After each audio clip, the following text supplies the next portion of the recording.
ನಮಸ್ತೆ, ಎಲ್ಲರೂ ಹೇಗಿದ್ದೀರಾ? ಚೆನ್ನಾಗಿದ್ದೀರಾ ಅಂತ ಭಾವಿಸ್ತೀನಿ. ನಾನು ತುಂಬ ಚೆನ್ನಾಗಿದ್ದೀನಿ. ತುಂಬ ದಿನದಿಂದ ವಿಡಿಯೋಸ್ ಮಾಡೋಕ್ಕಾಗಿರಲಿಲ್ಲ. ಸ್ವಲ್ಪ ಮನೆಯಲ್ಲಿ ಕಾರಣಾಂತರದಿಂದ ವಿಡಿಯೋ ಮಾಡೋಕ್ಕಾಗ್ತಿರಲಿಲ್ಲ. ತುಂಬ ಜನ ಕೇಳ್ತಿದ್ರಿ, ಯಾಕೆ ವಿಡಿಯೋ ಮಾಡ್ತಿಲ್ಲ, ಯಾಕೆ ಏನಾಯಿತು, ಹೇಗಿದ್ದೀರಾ ಅಂತ. ಏನೂ ಆಗಿರಲಿಲ್ಲ. ಮನೆಯಲ್ಲಿ ಸ್ವಲ್ಪ ನಮ್ಮ ಮಾವ ಡೆತ್ ಆಗಿದ್ದರು. ಸೊ ಹಾಗಾಗಿ ಅವ್ರ ಕಾರ್ಯಗಳು ಮಾಡೋದ್ರ ಸಲುವಾಗಿ ಪೂಜೆ ಮಾಡೋಕ್ಕಾಗಿರಲಿಲ್ಲ. ಹಾಗಾಗಿ ಪೂಜೆ ಮಾಡಿರಲಿಲ್ಲ ನಾನು. ತುಂಬ ಜನ ಮೆಸೇಜ್ ಮಾಡಿದ್ರಿ, ಯಾಕಕ್ಕ ಏನಾಯಿತು ಅಂತ. ಅವರಿಗೆಲ್ಲ ರಿಪ್ಲೈ ಮಾಡೋಕ್ಕೂ ನನ್ನ ಕೈಲಿ ಆಗಿಲ್ಲ. ಸೊ ಸಾರಿ, ಯಾರೂ ತಪ್ಪು ತಿಳ್ಕೊಬೇಡಿ, ಬೇಜಾರಾಗಬೇಡಿ. ಇನ್ಸ್ಟಾಗ್ರಾಮಲ್ಲೂ ತುಂಬ ಜನ ಮೆಸೇಜ್ ಮಾಡಿದ್ದೀರ, ಯಾಕಕ್ಕ ಪೂಜೆ ಮಾಡ್ತಿಲ್ಲ, ಯಾಕಕ್ಕ ವಿಡಿಯೋಸ್ ಆಗ್ತಿಲ್ಲ ಅಂತ ಮೆಸೇಜ್ ಮಾಡಿದ್ರಿ. ಅವರಿಗೆಲ್ಲ ರಿಪ್ಲೈ ಮಾಡೋಕ್ಕಾಗಿರಲಿಲ್ಲ, ಕ್ಷಮೆ ಇರಲಿ. ತುಂಬ ದಿನ ಆಗಿದ್ಮೇಲೆ ಇವತ್ತು ಪೂಜೆ ಮಾಡಿದೆ.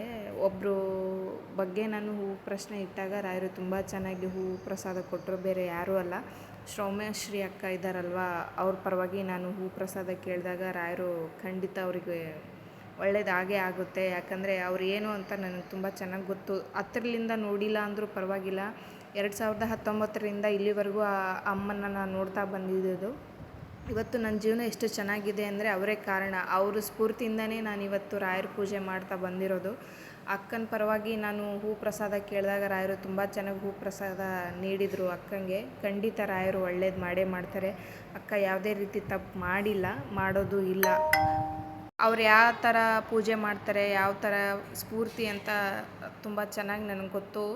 ಅವ್ರ ಬಗ್ಗೆ ಒಬ್ಬರು ಮಾತಾಡ್ತಾರೆ ಅಂದರೆ ಕೇಳಿಕೊಂಡು ತಿಳ್ಕೊಂಡು ನೋಡ್ಕೊಂಡು ಮಾತಾಡಬೇಕು. ದಯವಿಟ್ಟು ತುಂಬ ಬೇಜಾರಾಯಿತು ಆ ವಿಡಿಯೋಸ್ ಎಲ್ಲ ನೋಡಿ. ಯಾರೇ ಆಗಿರಲಿ ಅವ್ರಿಗೆ ತುಂಬ ತೊಂದರೆ ಮಾಡ್ತಿದ್ದಾರೆ. ತುಂಬ ತುಂಬ ತೊಂದರೆ ಕೊಡ್ತಿದ್ದಾರೆ. ದಯವಿಟ್ಟು ತೊಂದರೆ ಕೊಡಬೇಡಿ.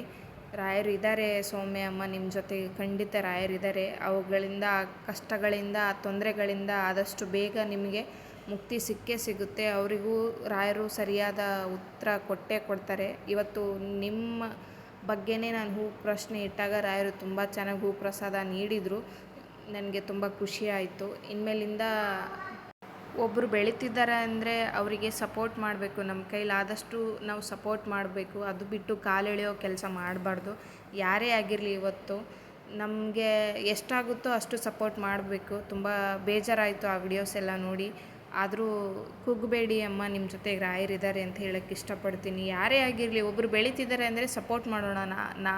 ನಾನಾಯಿತು, ಮತ್ತೊಬ್ಬರು ಆಯಿತು, ಯಾರೇ ಆಯಿತು ಸಪೋರ್ಟ್ ಮಾಡೋಣ. ನಮ್ಮ ಕೈಲಾದಷ್ಟು ನಾವು ಸಪೋರ್ಟ್ ಮಾಡೋಣ. ಖಂಡಿತ ಒಳ್ಳೆಯದಾಗುತ್ತೆ. ಇನ್ಮೇಲಿಂದ ನಾನು ಹೂ ಪ್ರಸಾದನ ಕೇಳೋಕ್ಕೆ ಸ್ಟಾರ್ಟ್ ಮಾಡ್ತೀನಿ. ದಯವಿಟ್ಟು ಇನ್ನೂ ಒಂದು ಹಂಬಲಿ ರಿಕ್ವೆಸ್ಟ್ ಏನು ಅಂದರೆ, ಯಾರಾದರೂ ಹೂ ಪ್ರಶ್ನೆ ಕೇಳೋಕ್ಕೆ, ಅಕ್ಕ ನನಗೆ ಈ ಥರ ಸಮಸ್ಯೆ ಇದೆ, ಪ್ರಶ್ನೆ ಕೇಳಿ ಅಂತ ಹೇಳಿದಾಗ ನೀವು ಸರಿಯಾಗಿ ನನಗೆ ಟೈಪ್ ಮಾಡಿ ಕಳಿಸಿ. ತುಂಬ ಕನ್ಫ್ಯೂಷನ್ ಆಗಿಬಿಡುತ್ತೆ. ಹಾಗಾಗಿ ನೀವು ಟೈಪ್ ಮಾಡಿ ಕಳಿಸಿರೋದು ನನಗೆ ಅರ್ಥ ಆಗಲ್ಲ. ಸೊ ಹಾಗಾಗಿ ಹೂ ಪ್ರಸಾದ ಕೇಳೋದಕ್ಕೆ ತೊಂದರೆ ಆಗುತ್ತೆ. ನೀಟಾಗಿ, ಕರೆಕ್ಟಾಗಿ, ನಿಧಾನ ಆದರೂ ಪರವಾಗಿಲ್ಲ, ನನಗೆ ನಿಧಾನವಾಗಿ ಸ್ಪಷ್ಟವಾಗಿ ಟೈಪ್ ಮಾಡಿ ಕಳಿಸಿ. ಆದಷ್ಟು ನಾನು ನಿಮಗೆ ಸಹಾಯ ಮಾಡ್ತೀನಿ. ನನಗೂ ಸಪೋರ್ಟ್ ಮಾಡಿ. Thank you so much.